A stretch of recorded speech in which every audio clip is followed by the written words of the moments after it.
Shaun Morash here with Tiki. Of course, Evan's still seeing the world's largest bowl of yarn as he goes from Maryland to North Carolina having a beach vacation. Tiki back from a big weekend in Canton. What's up, man? It's all good, man. Isn't it odd calling yourself Evan when you're Shaun? Yes. It's Evan and Tiki, but I'm Shaun. Yeah, that's fine. Just say Shaun in for Evan and Tiki. Yeah, but you know what? We're establishing a brand here. The show is Evan and Tiki. I got you. That's it, baby. I got you. Let's go. All right.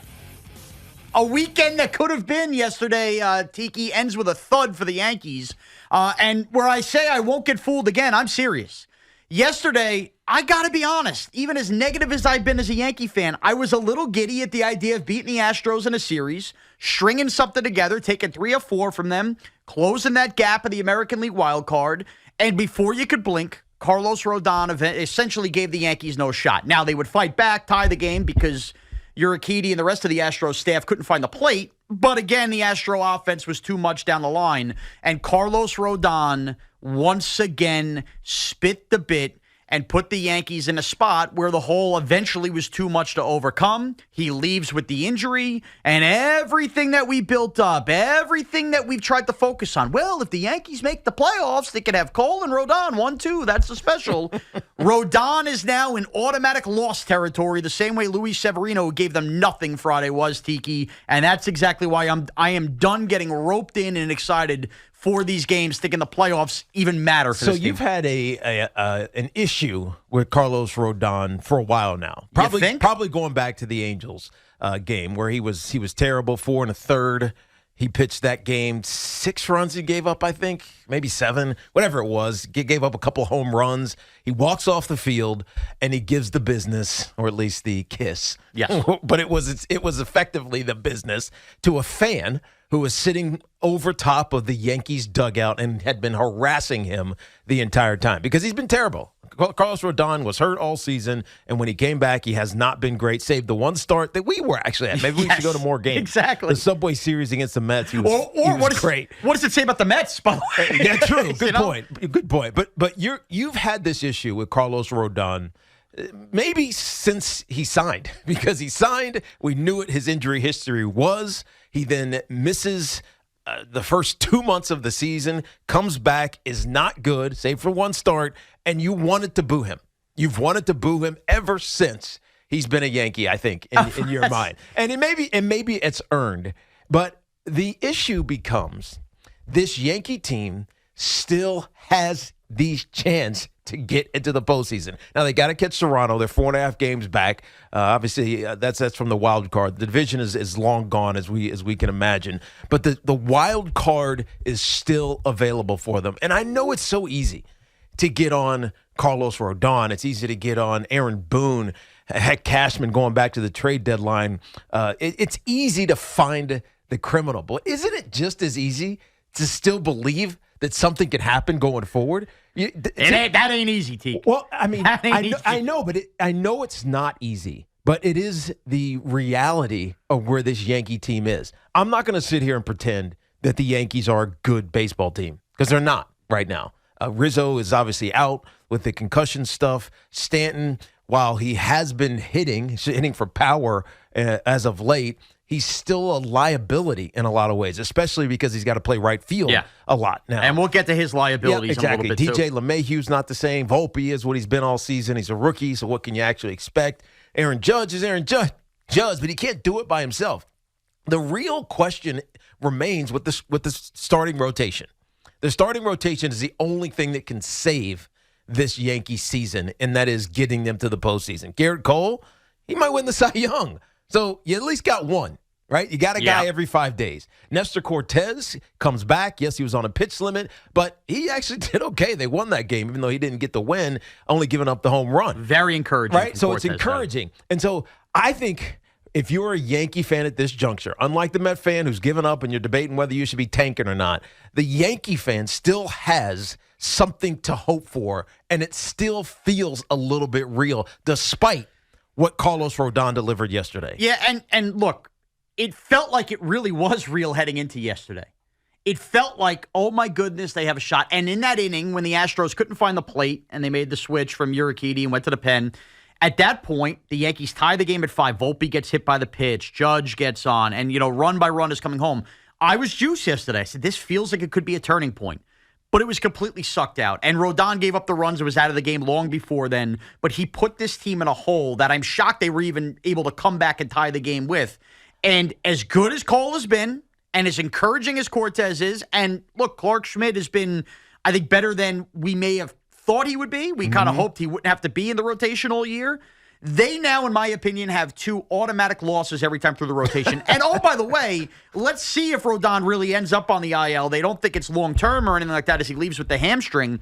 But when you sign Rodon, and, okay, I could see the appeal. Cole, Rodon, imagine having that at the top of the rotation, the same way Met fans envisioned Verlander and Scherzer, and before that, DeGrom and Scherzer. You know, Tiki, I don't like the word chronic unless it's, a Dr. Dre album, okay? When you hear the chronic back pain, that's not going away on this long-term deal. And now this is a hamstring. This is a hamstring. By the way, see the operation, though? By the way, I don't know if we brought this to air from the Subway Series, but when Carlos Rodon was pitching against the Mets, fantastic inning, the 4th inning, I believe it was, he came off the mound oddly. And he just stepped oddly.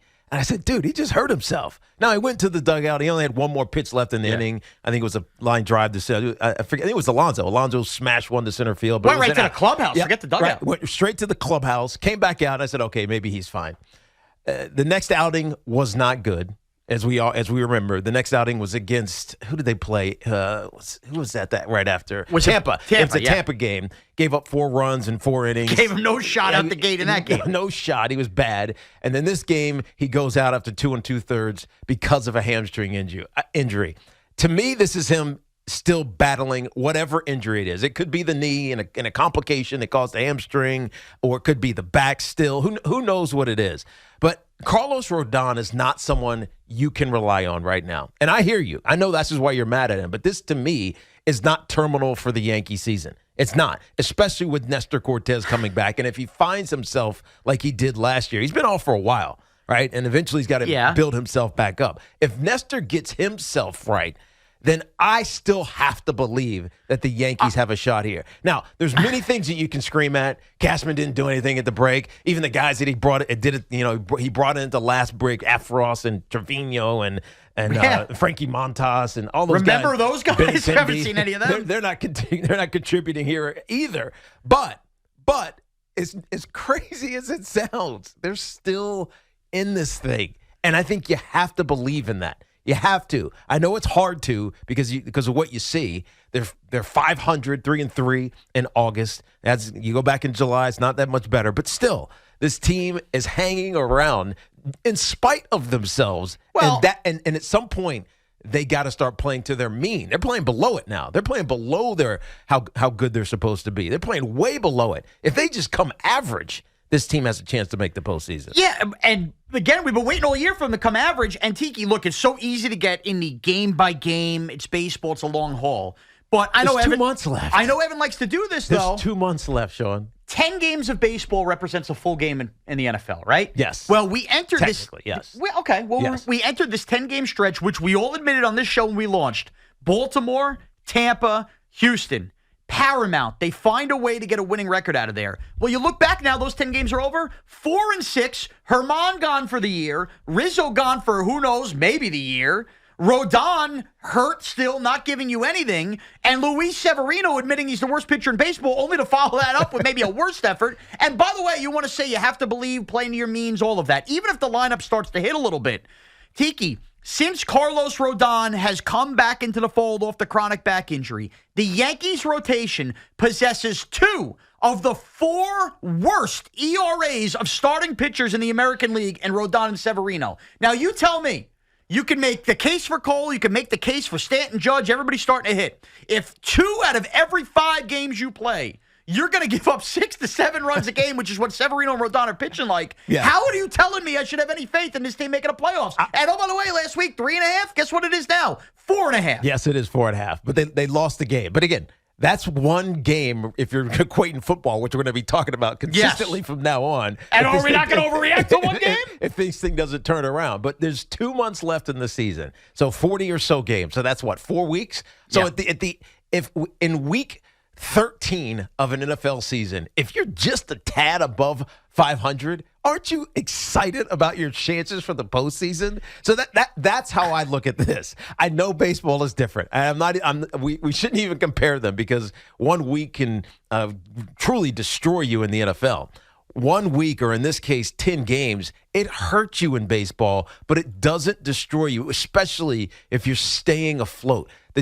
We've known this really for a month and a half, maybe 2 months now, since Aaron Judge got banged up, and we started to see the lesser side of Stanton and Rizzo and DJ LeMahieu, and Volpe never really materialized. You can't even throw him in there. Glaber's been, as crazy as it sounds, the one consistent, but we knew that this team would just tread water.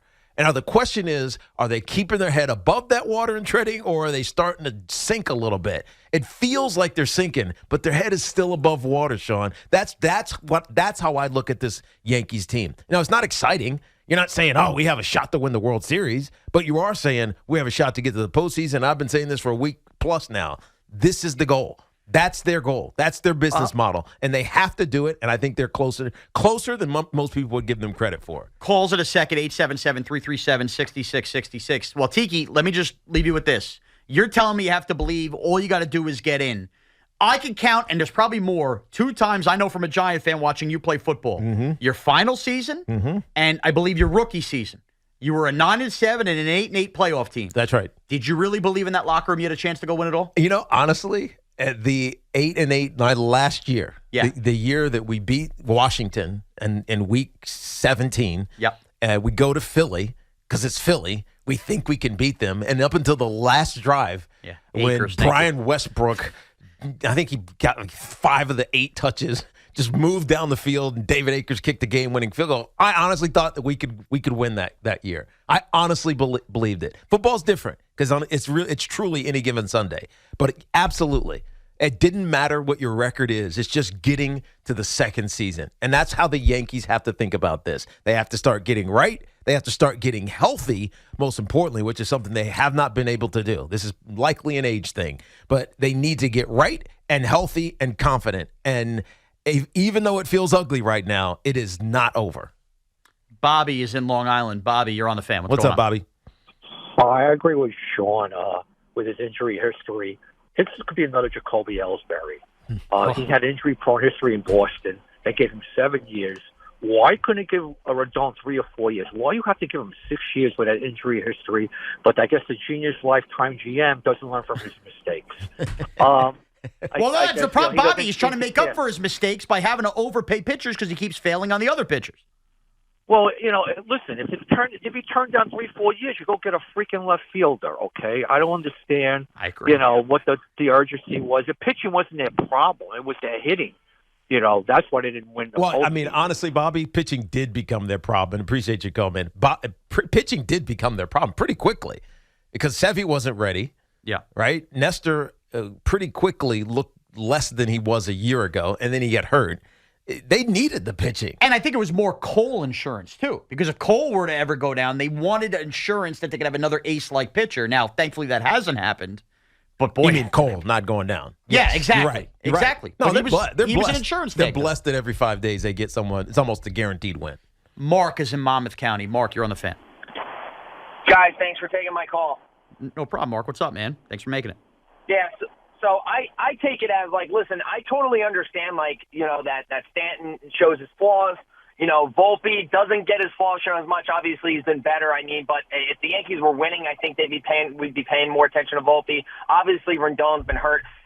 Nestor Cortez coming back is really big. I mean, Schmidt has been consistently pretty good. He keeps the Yankees in games. And, if Cortez is back healthy, it helps because then you'll have Cole, you'll have Schmidt, probably as your 3, and Cortez. I mean, it'd be great if Severino or Rodon can start to turn this thing around. But, let's not forget, though, that Aaron Judge is getting paid $360 million.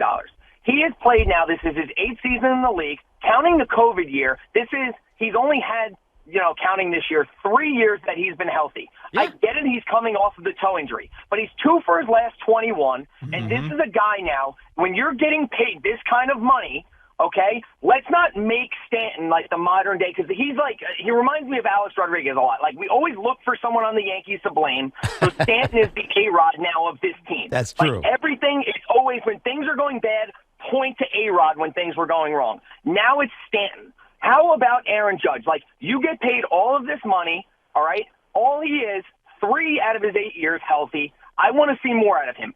2 out of his last 21, he can't catch up to a high fastball right now. That's 93 miles an hour on a way. I don't know if it's a toe or whatever, but you're getting paid a lot of money. Well, he also didn't play. He also didn't play for a month. His timing's got to get back right. I mean, he is walking a hell of a lot of times, though. And where's the protection for him anyway for the pitches? He's having to chase a lot of pitches. True. He's the one who has to hit, and you know he has to hit, and it's a lot of. I'm not saying he doesn't. He's not used to the pressure, or that he shouldn't.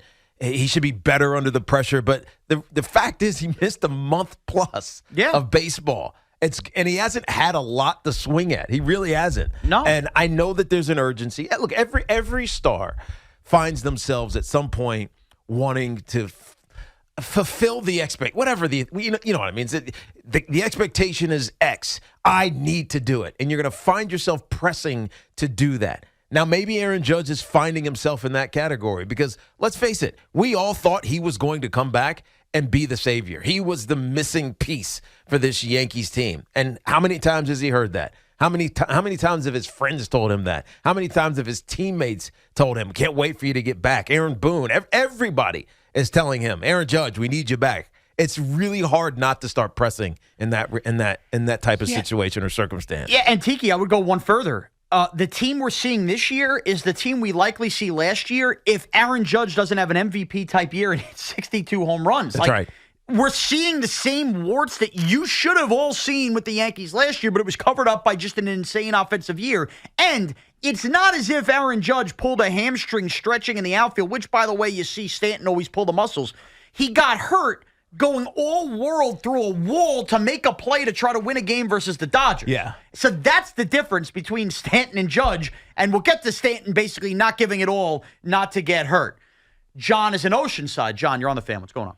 Hey, what's going on, guys? I just wanted to say what a joke that last phone call was I heard about trying to put blame on Judge. I don't even know how you can even get to that point to blame Judge. He was hurt, like you guys said, in the beginning of the season.